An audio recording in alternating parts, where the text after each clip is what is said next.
Hi guys, in this tutorial I'm going to show you how to create this beautiful pattern in very easy even count peyote stitch, and then I'm going to show you a couple of methods for stitching a Skafi component, which is a cymbal component made in Greece. You can find them on my website and other finishes as well. But they stitch really nicely into both 11OC beads and, in this case, size 10 Delica. This is the size 10 Delica collection that was featured in my October project box, and that pattern is available, downloadable in the description.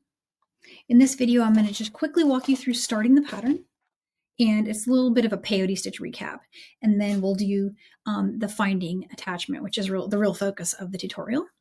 If you're new to peyote stitch patterns, I'm going to show you how to set up your mat. So let's dive in. Peyote stitch patterns are easier to work from the word chart typically, but you can work it from the graphic by using a post-it note to follow along. But it's just a little hard because they stack in like a little brick configuration. So it can be a little tricky to see, and usually you'll be working either from the top or the bottom. And in this case, it's symmetrical, this design. So after you get going, both the top and the bottom look about the same. But the word chart will be read by stringing the first 2 rows, and then each subsequent row you pick up the bead indicated, and then you skip the last bead strung in the previous row and go through the next one. And so that's how each of those rows is constructed, and we'll do a couple rows together to get it going. And then the other thing I want to point out here is the legend. On the last page of the pattern, there's a legend, which also is telling you all the colors I use. So if you're someone who shops Miyuki colors, you can find these, restock them. I do currently still have these in my shop. So if you're looking for them, they're not out of stock at the time of recording. I had box extras, but if you bought the October box, you already got a whole set in there. So our color A and our color C, D, and E are part of the forest mix. Color B in the October box was sold separately as a tube of just those snow white seed beads. In my shop, I also have it available all mixed up. It's called the Forest Mix 2.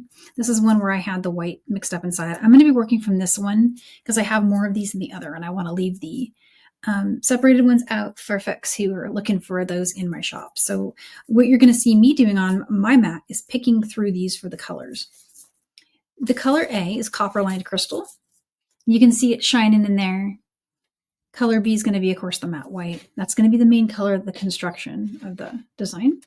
And then color C is denim blue. Color D is that transparent topaz. And color E is a Picasso turquoise. So you can see those floating around. As you're working, pick them up in that order. For thread, cut a wingspan of thread that is about 65 inches, and you'll be adding thread as you go. I do recommend working with either cream or white thread. Now for demo purposes today, I think I'm going to work with a blue 1G thread. You could do Fireline, you could do cream 1G, you could do anything. The blue is going to show prominently on the side. You're going to see my thread, but I want to show you starting in a really clear way. But to give you a heads up, when I recorded finishing, I did use white. All right, so I'm just going to start with a little bit less thread and then a wingspan because I'm just going to do a demo here. But you'd want to go with as much thread as you're comfortable wielding. For with the knowledge, you'll just need to weave in a new strand as you get going. And let's start with what I have left of my mix.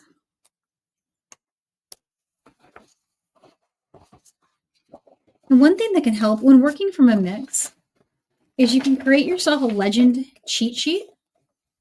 So take your color A and put it up here. So there's my color, forgive me, my color A right here. Okay, my color B, put that there. Here's my color C, my color D, and then here's my color E, the Picasso turquoise. So I'll just leave that there, A, B, C, D, and E. It's my little note to self. But I will be just kind of grabbing out of the mix to get going. Heading back to my word chart, first step is to string to color A, which are going to be these copper. There's 2.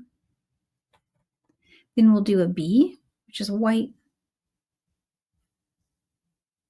Then we'll do a color E, which is our Picasso. We'll do 2 of the white beads.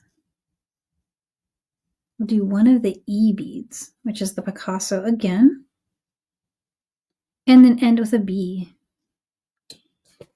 And that is rows 1 and 2. Leave yourself a tail. Leave at least 10 to 12 inches. We're going to use that to attach our Skafi component. But there is basically your rows 1 and 2.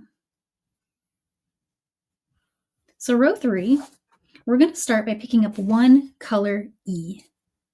So that's this one right here. We're going to skip the last one we added, which was that color B, and we'll go through this bead, which is the color E. After you pull your thread through, go ahead and pick up the tail and pick up the working side. And if you pull them apart, you can tighten your peyote stitch. And it should pop like that. You might have to help it like I did, but you're looking for that.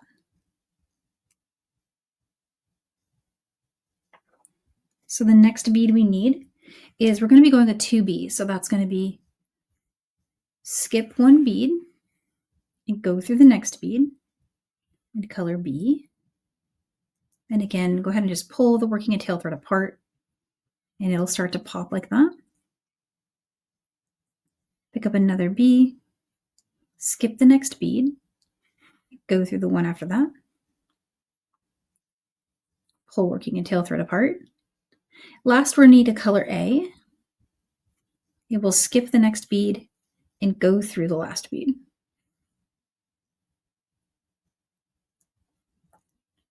So you'll have this, and your beads may have spun on you, but I'm going to show you how to pick out the correct way to turn. And you can tell mine are spinning around, but do you remember the first color we added in this row was a color E. So I want to be working into this side. So when your tail thread and working side thread, make your working side thread heading in this direction. And then also you're going to want to note which, if it's spun on you, which other side you should have. And so I have noted that I'm going to be going with, in row 4, I'm going to pick up a color B and I should be going through a color A. You can look at your word chart to tell that. So we'll pick up 1 B and we'll go through color A. And row 4 says to pick up another B, which is our white. And in this case, we're going to be going through a color B. Next bead we pick up in row 4 is a color A, so a copper line crystal. And that one should also be going through a color B. And then for the last bead of row 4, we're going to have a color E, which is our Picasso, and it should go through a color E, which was the last bead of the first bead we strung, in row 3. So there is row 4 complete.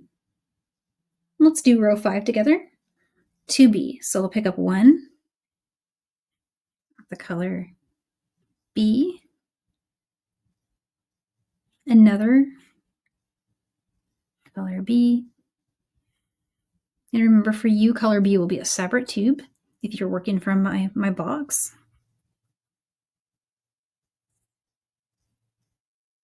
And now we need 1A, which is the copper lined crystal. And then last but not least, you're going to have, for row 5, 1 color B. So it does use a lot of the B color.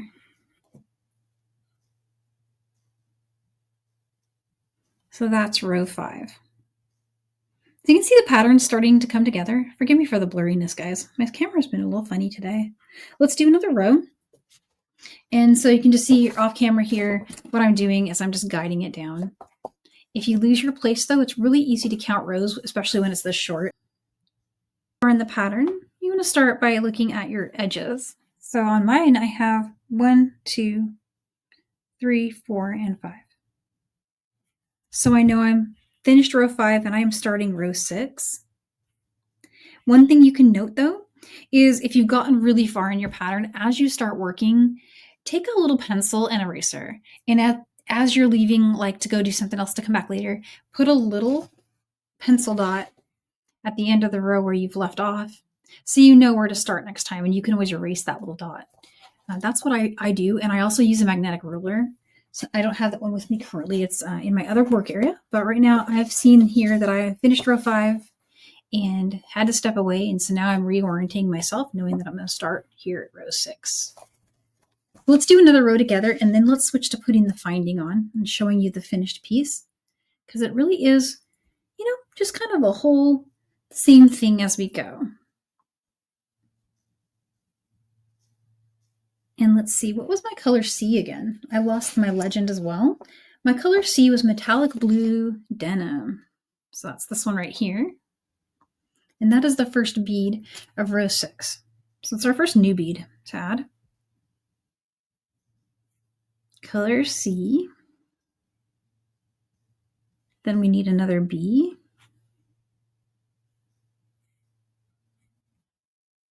An A.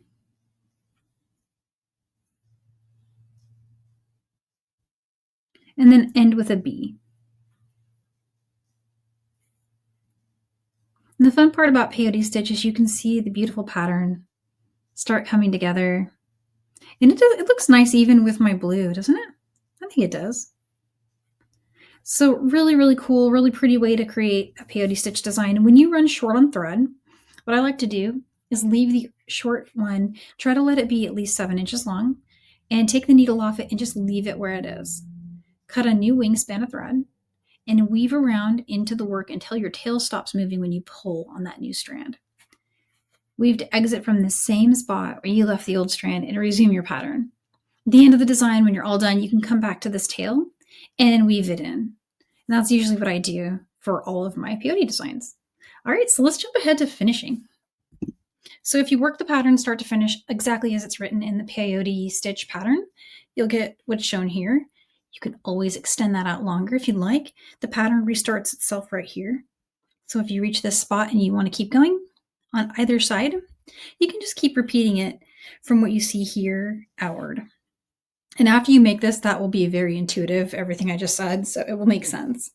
What I'm going to do here is I'm going to try to attach the finding so that it sits in place of the edge beads. So start by creating another row. So what I'm going to do is just continue that pattern. And again, once you've started working on one of these, it will be pretty intuitive to see that.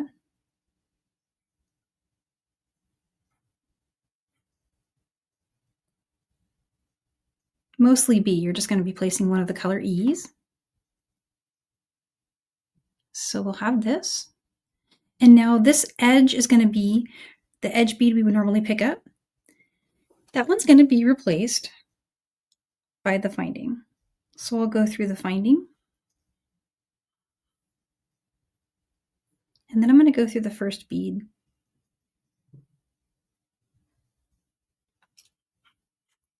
And sorry, that's just flipping on me just a little bit. But let me bring this up a little closer. I want you to be able to see really well. So instead of stringing on a color B, I strung on the finding and I went through the next bead.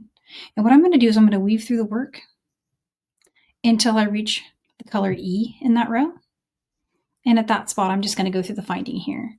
Now it is optional. They'll fit if you want to add some beads here.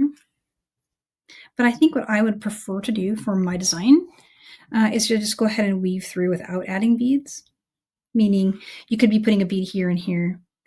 I'm just going to go ahead and skip that and just go through this row here. So 1, 2, 3. And then I'm going to go through the color E. And then we'll go through.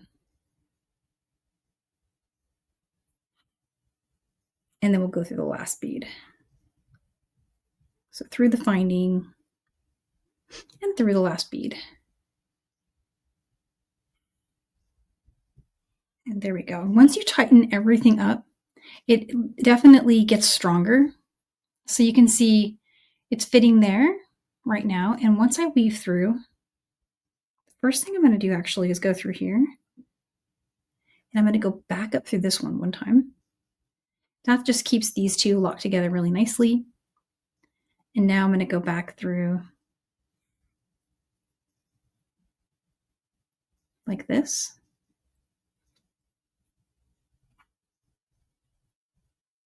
One more. We'll just make a turn here.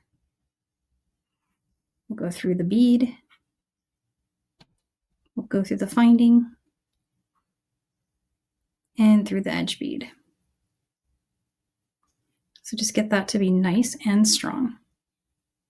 Should look a bit like that.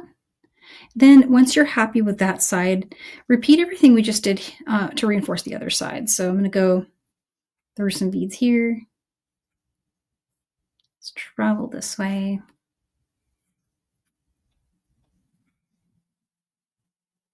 Doesn't really matter what beads you go through. We're just trying to get over here.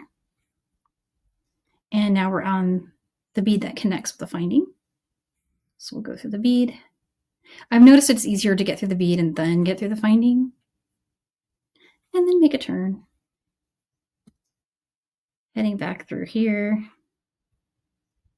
Let's see, we get another chance to go through our finding.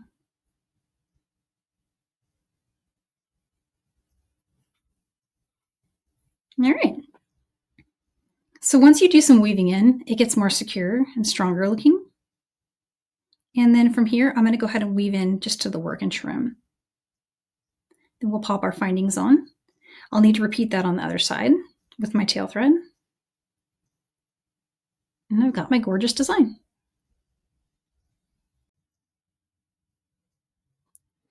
All right, so here's a second way you could attach this finding. So even though it looks pretty good right here, if you're feeling like it's a little too tight of a fit, again, it's a little wider than the beads themselves. So you get this little jut out with the side bead, which honestly I don't think that takes away from the beauty of my design. But if for some reason you're feeling like, I think I want it to be a little different, another thing you could do is you could leave off the edge bead. So here's where my tail is left when I started the starting side. And so what we did on the finishing side here was we created one more row and then worked the finding into the row after. But what I decided to do here is when I start to create this new row, instead of adding a bead here, so picking up a bead and then going through like that, instead of doing that, I'm going to skip adding that bead and do a decrease. So decrease is pretty easy to do. You just go back one bead, okay? And then you'll want to go through the third bead in from the edge in that next column. Okay, so you go through this one so you can make a turn this way. And then make a turn this way.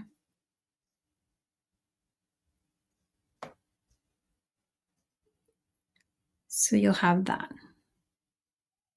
Now finish this row. Here's one. And then a color E. This is actually the mirror of what we were doing on the other side. The next one. So now we have this.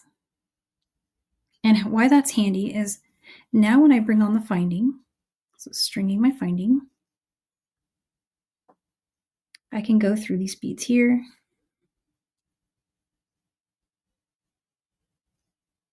These beads here until I reach the very last one, which is this one here. Then I just go through the finding. And what that does is that just gives us a little more room over here. So we're not putting a lot of pressure on any bead, on any one bead. And so what you'll want to do from here is go back through this bead. So it's this the very last one in the second column in. So that's two ways you can attach it. They both have their pros and their cons. And I think they actually both look really pretty. So I'm going to finish this version, and one side will have option A and the other will have option B. So you can pick your favorite and see them all, in their glamour format when I do my photos. So all I'm going to do here to reinforce this, it's going to actually be a little easier to reinforce, is I'm just going to go in a big loop around, by just passing through the whole row. So get through here, here, and there we go.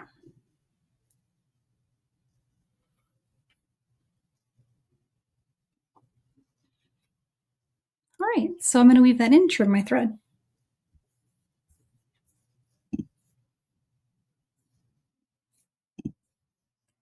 So I'm just attaching findings here to the loops here at the end. Really easy to do. You can use either a toggle or you can use jump rings and a lobster claw. I have a charm that I made from one of the beautiful flowers that were in the box. So beautiful blue table cut flower. It looks nice and wintry. Really gorgeous one, actually. I really love that.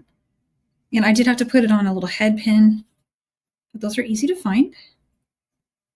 And then I think what I'm going to do is just link that to the top jump ring. And then when I close my bracelet onto my wrist, I will close it at the dangling longer jump ring. So I kind of did two jump rings on the end, and one will be the one I lobster claw to, and one will be the one my charm suspends from. So let's just put that on. I won't try to put it on myself on live. I'm so bad at that, but I want you to see it clasped and how cute that looks. So I hope you love this. I hope you'll enjoy making it and wearing it. It really came out nice, didn't it?